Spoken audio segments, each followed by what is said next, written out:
Tips for today, bilhin lang ang mga kailangan at hindi ang gusto.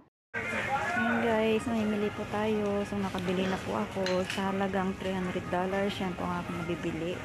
So meron akong natitirang mga mahigit $20 na lang po. Ayan. Ito po. Ayan.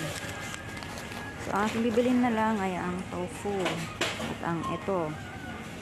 Ayan. Ito na lang bibilin ko. Ayan. Be-wise po.